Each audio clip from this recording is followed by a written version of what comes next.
So this is my confused expression. I'd actually filmed a really long video for today. It was like a 55-minute video, but someone's let me know that the video just suddenly stopped. So it seems like YouTube only uploaded 25 minutes of the 55-minute video. So for those that are interested, this is the second part of the video that didn't seem to upload with the first part when it was all one big long video. Anyway, so you're lucky. You're getting 2 videos in one day. Enjoy. Sorry to spoil your slumber, girl, but would you like some marshmallows? Because you usually love them. She's exhausted. I think she's she's not used to being woken up during the night with babies. You know what it's like with just one baby. Can you imagine? She's got 7. All coming to wake her up. She's exhausted.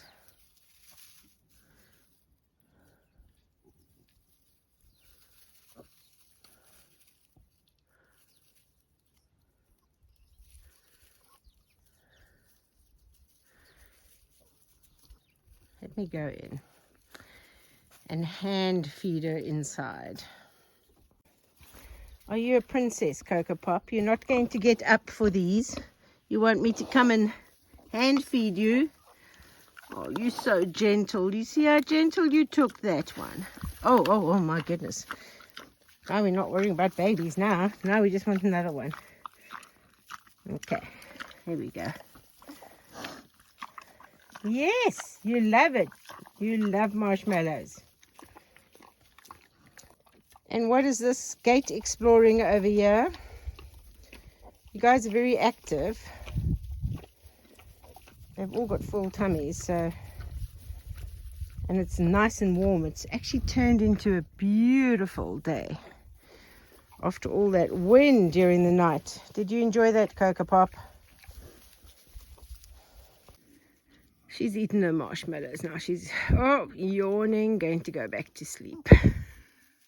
There she goes.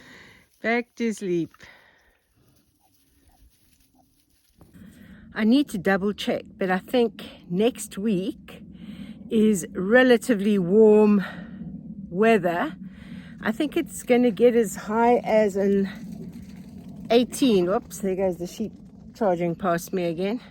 I think it's going to get as high as 18 during the day, and I think nights will be about 9, 12. So it's going to be much more bearable. In fact, it's going to be just like Cape Town winter weather, but in a t-shirt now. Why did you come running? Were you wandering on someone else's property that you came charging back? I've got my reciprocating saw. I'm just going to cut up some of these smaller branches. I might not even need fires next week, but I'm sure we'll get another cold spell. So I'm going to start preparing now for the next cold spell, because I've used up most of my wood I had stored before.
So I'm also, like these pieces from that cladding stuff I got, I've used most of the good pieces of cladding, but this makes great firewood. So this I can break into smaller pieces and burn that, so that's more firewood. But yeah, got a wheelbarrow full. At least it's good for a couple of nights. Yep, lots of firewood. So I'm going to start collecting some of the thinner dry pieces. Let's see, like this. I mean, this is not going to be used for anything. It's like a piece of paper. So these, and they're bone dry. So even when things get wet, they dry pretty quickly. So, yeah, excellent for firewood. So I'm just add that to my wheelbarrow.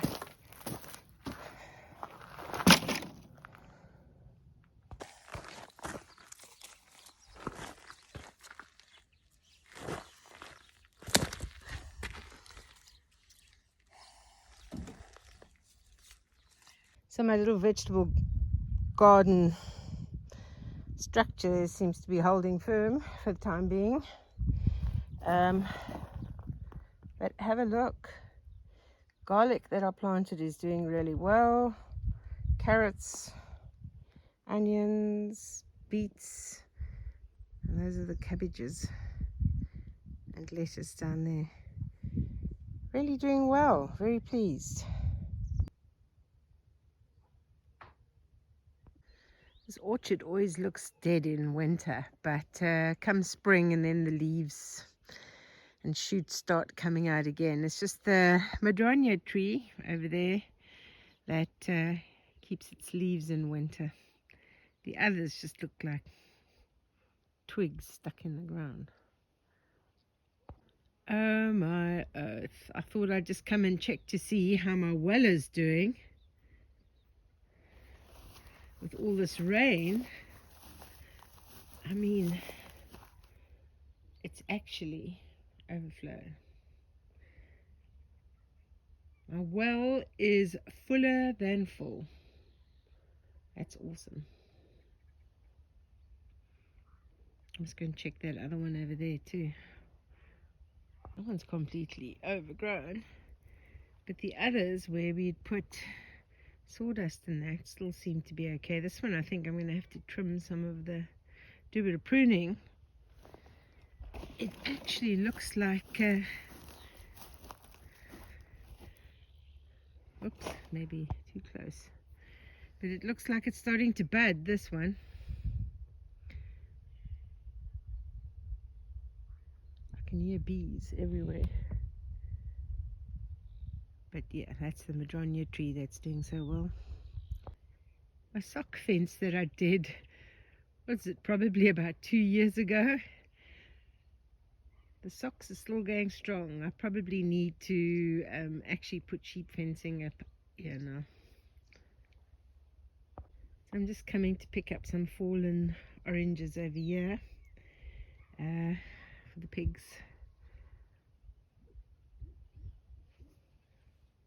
Something's been eating these oranges, look.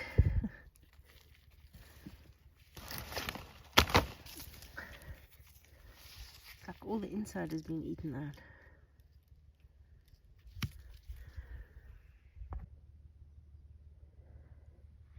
And with all the wind and the rain, my Dexter bathroom is holding firm.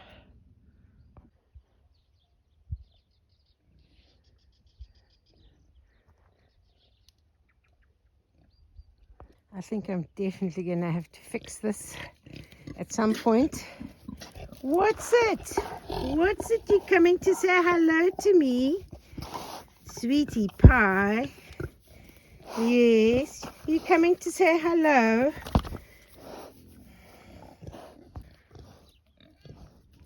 It's almost like Cinnamon Bun is walking in rice fields over here.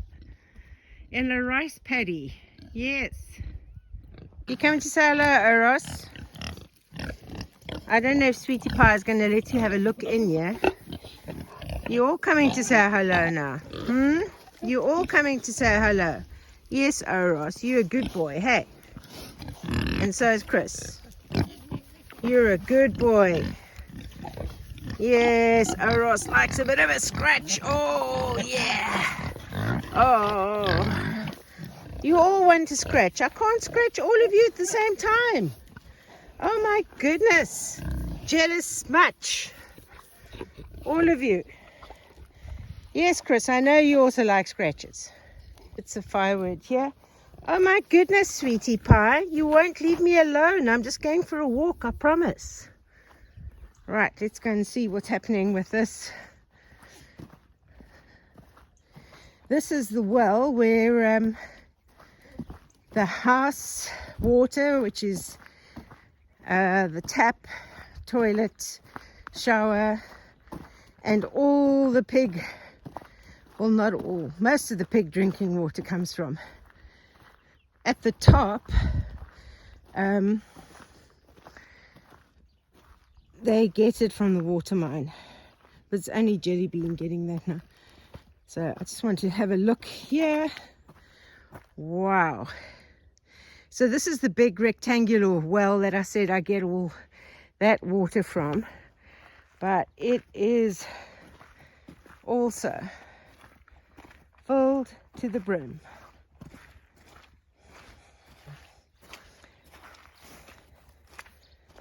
Absolutely filled to the brim. And just look at all the water lying around here. That's why it's just as well I kept these boots on, because it's just, yeah, I could grow rice here. It's like a rice paddy. Wow. Was a lot of rain. And you can see where those big rocks are over here. Just in front of them is the other well that I was showing you was full as well. But this is absolutely amazing. Listen to the birds.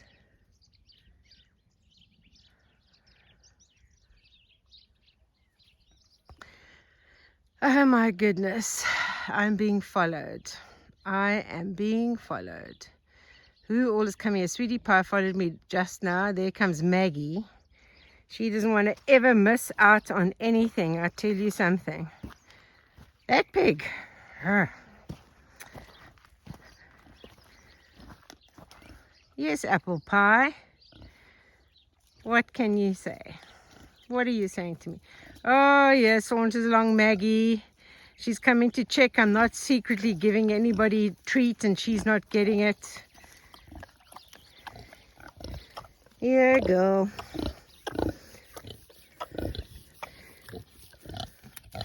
Yes, Maggie. I'm not giving anybody treats, I promise you. Oh, you want to scratch? Yes. What are you saying, Clarence? You see, we get very jealous every time I scratch somebody else. Little Miss Sweetie Pie over there. Oh, yeah, you come, Cinnamon Bun. Oh, Ross, you coming back?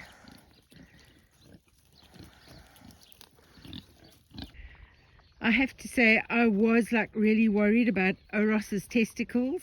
I know it's a funny thing to be worried about, but like Flapjack's and Chris's ones stick out quite a lot. And Oros's ones weren't sticking out, so I was a bit worried. But I'm pleased to say they suddenly have started sticking out. So well done, Oros, for your development. Somebody's between my legs. What are you doing coming between my legs here? Hey? Oh my goodness, just more scratches. More scratches. What's it, Flapjack? You also want scratches. Oh, you're having a bit of a sniff. You can't have a sniff while I'm doing a scratch. That's just rude. Chris, that's rude. To do things like that while I'm scratching you is very rude. Disrespectful. Yes, you also want a scratch. You're all getting scratches. All getting scratches. Oh, Tam Tam. Chris. Flapjack. Yeah, one of the things about small animal husbandry, you do end up spending a lot of your time looking at animals' private parts. Oh my goodness, Chris. Yes. More scratches. Tam Tam, you didn't get a lot, eh? Because you got pushed out the way by Chris. But you need to be keeping a close eye to see who's coming into season, if they've had the deed done to them, and when they are pregnant, when they are getting close to farrowing time.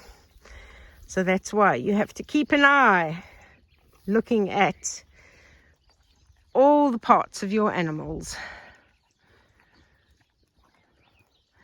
So they all follow me. Eh? It's like my little crew.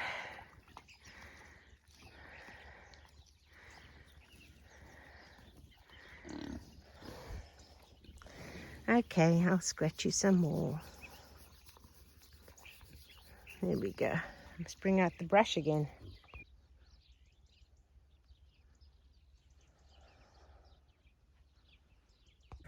As I've mentioned before, as a child, I always had animals of some kind. I had, when we stayed with my grandmother, we had it was a dog cross between a German Shepherd and a Corgi, and it was called Tiger. And then later on I had hamsters. Every single hamster met its demise because of one of my young brothers. I won't mention which one, but the one, he loved it so much, he hugged it so much that he strangled it by accident. The other one, he thought it needed to be warm, so he buried it under the covers and suffocated it. And the third one, he put it in the pool because he wanted to see if it would swim, which it didn't swim very well or for very long. And the fourth one vanished completely. And many months later, when I opened that little saddle bag on my bicycle, there was like fur and a skeleton. So that's where he had put it. He was only 2 at the time, to be to be honest, and 2-year-olds do tend to do things like that. He was only 2 at the time, and these adventures with my hamsters always happened when I was at school. So when my mother married my second stepfather, we moved to a farm, and it started off as a turkey farm, but it slowly changed and morphed and became a broiler chicken farm. And we literally had hundreds and thousands of chickens. And that's when my love for small animal husbandry started. So I first had a couple of boer goats, and then I got into the Saanen milk goats, and I had quite a large herd of Saanen milk goats. We also had racehorses. I was very into horses at that time. And we had horses. We had cattle that used to graze around as well. So I had a couple of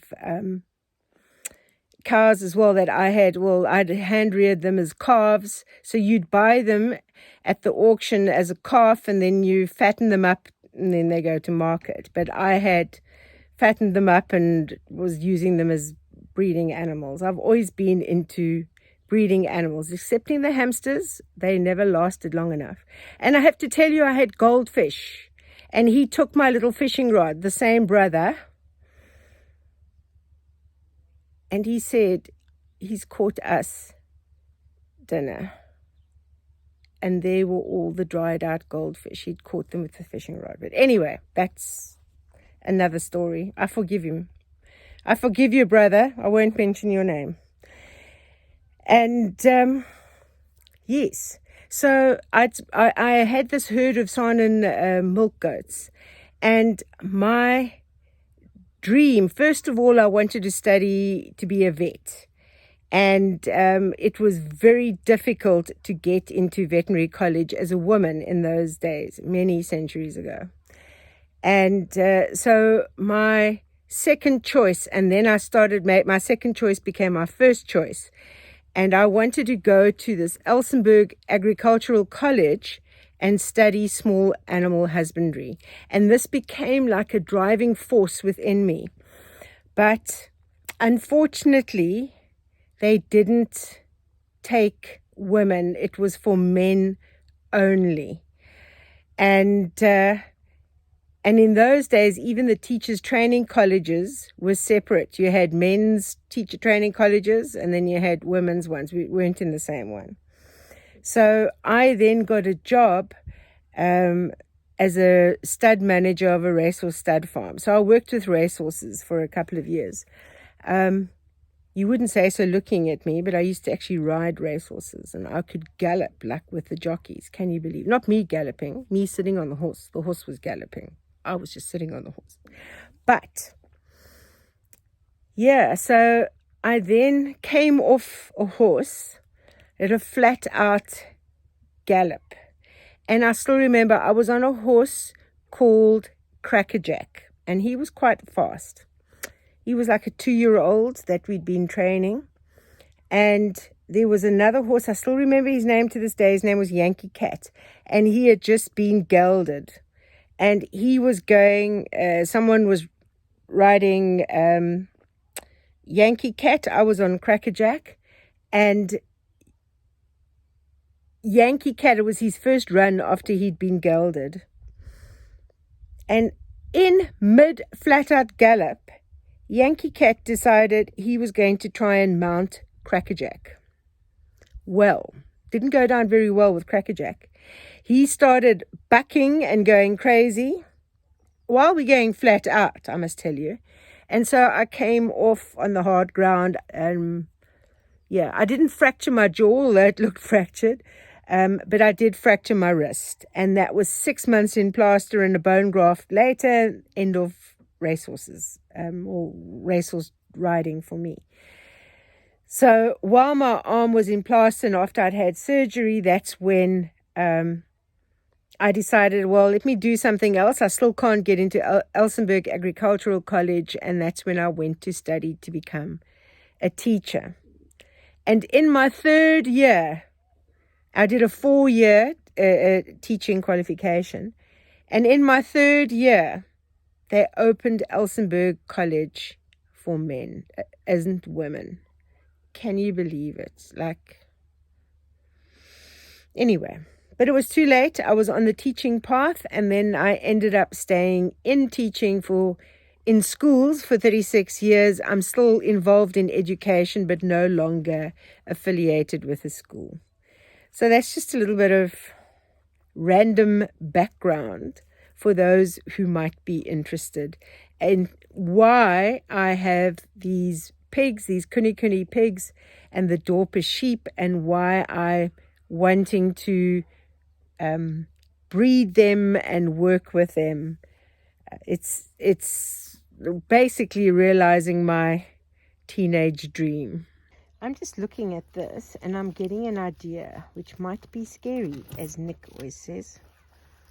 He's very afraid when Cindy gets ideas.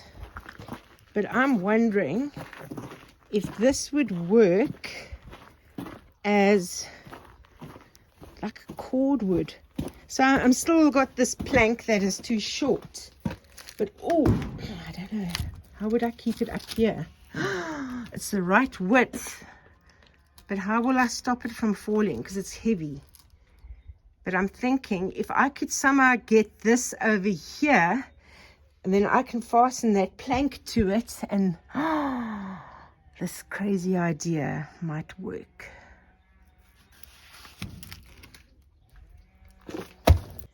think I need one of those like stamper things to try and stamp all this sort of cement rubble into the ground, because I think that'll make a nice base for my paving stones I'm going to put here. Have a little bit more to color in, even though I was away for basically 5 days.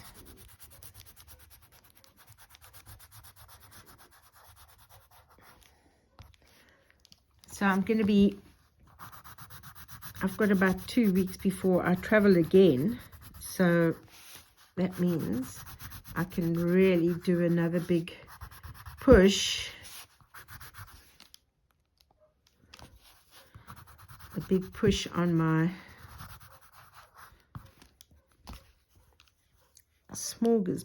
job smorgasbord.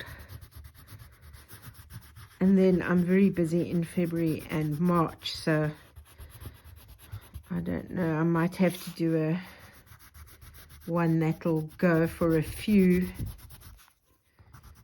months rather than just 1 month.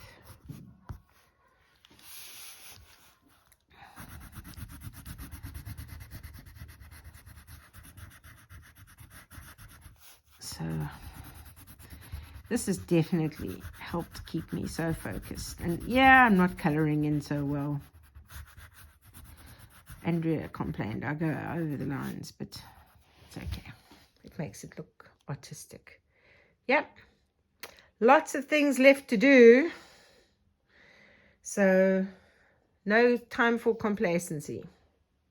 Who has come to hang around now that I'm busy with food? Yes, Betty, looking at you. Henry, Ruby. As soon as I start to feed. Where were you? You weren't even anywhere around here.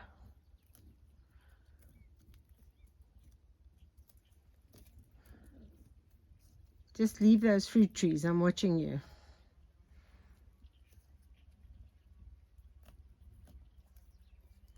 Eat the grass around the fruit trees. What's it, Rubes? What's it, Ruby? What's it, Ruby? Ruby's looking quite swell. Aren't you, Ruby? You're looking very swell. What are you chomping on there? Weeds. Eat all the weeds, Henry. Eat all the weeds. Oh, your wool is so soft. And then come springtime, it'll all drop off, and then we'll be a hair sheep. Did you like that, Ruby? What about you, Henry? Come, Henry. Come here. What are you doing? I can't reach you over there. Come on. Are you still standing here, Ruby? Oh my goodness. Listen to Cupcake. You can hear her from here. Honestly, you've got to just give me some space. How am I supposed to do animal feeding? How am I supposed to do the animal feeding with you guys? You're not giving me space. Yes. I know, Henry. Your food is going to be coming, but you need to move out the way so I can finish dishing it all up. I can't do that with you always putting your head in here, because you're going to try and pinch some of the pig's food while I'm doing it. Goodness. Well, that's it for today's video. And if you haven't subscribed yet, please subscribe. Hit that like button, comment below, all those good things to help this channel grow. And in the meantime, stay sane, stay safe, and I'll see you on the next video. Our hearts beat to the city streets. We began to feel the fire. We rise like tall buildings as the chemicals, they take us higher. The night's young and it's just she puts a hand in mine. We wanna chase the night.